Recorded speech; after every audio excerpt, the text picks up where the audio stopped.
We're going to be looking at verses 12 through 25 tonight. And, we just prayed for requests and talking about suffering. It ties perfectly into Romans 8, right? It's going to talk about suffering and the future hope we have as sons of God. So every time we start a study on Romans, we've gone back, we've kind of done little reviews to make sure this passage fits in the narrative. We're going to go way back tonight, all right? So everybody put your thinking caps on, try to remember. This has been a while since I've asked this question, so we'll see how we do. There were 3 goals that Paul had in writing the book of Romans. We talked about this ad nauseum for the first maybe 2 months we studied this, and then we've kind of moved on to other things, but who can remember what the goals were that Paul had in writing to the Romans? Even if you just remember one, spit it out.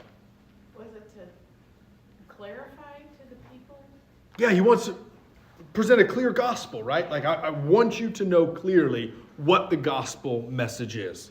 And so you see the book of Romans, and so far, that's really been the highlight of what we've been looking at, right? Like, make sure you know exactly what the gospel is.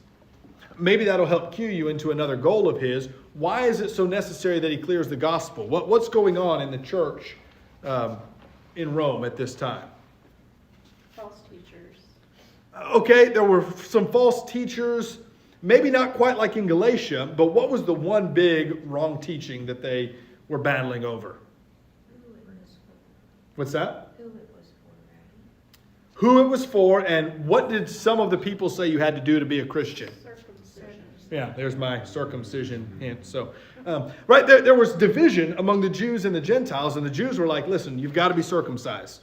Right? And the Gentiles were like, why would we ever need to be circumcised? So part of his goal is to address this division, and it requires a clear gospel presentation for that, right? It requires that we clearly know what the gospel is, okay? So number 1 is addressing divisions between Jews and Gentiles.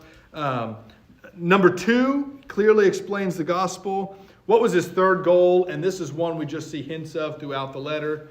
What does he want to do? Has he ever been to Rome? No, but he wants to go to it. And what's his goal once he gets to Rome? What does he really want to do after that? Do anybody remember?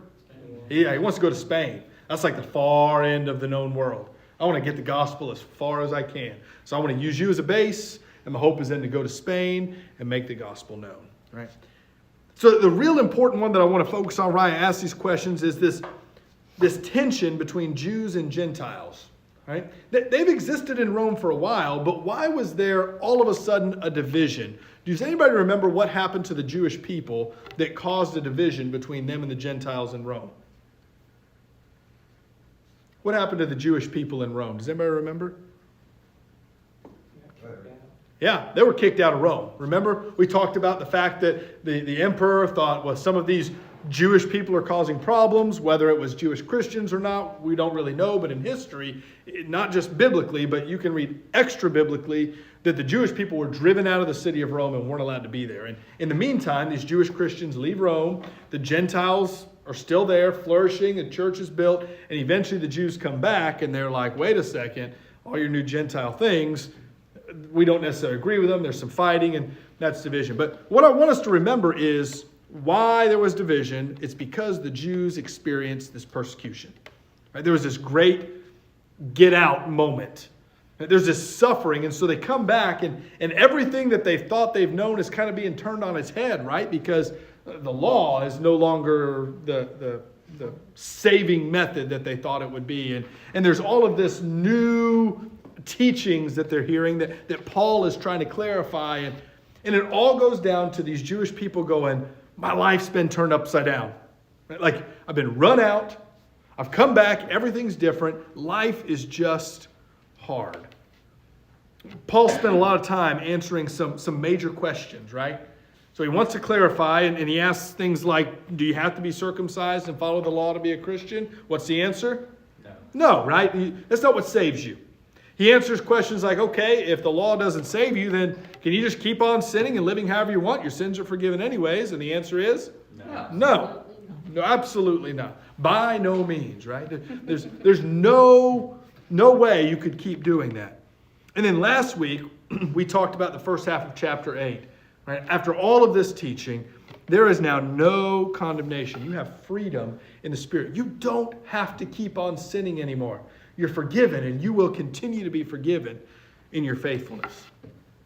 All of that summary is going to start tying in when we read verses 8 or chapter 8, verses 12 through 17. We're going to get through verse 25 tonight, but let's start off by reading verses 12 through 17. So then, brothers, we are debtors, not to the flesh to live according to the flesh.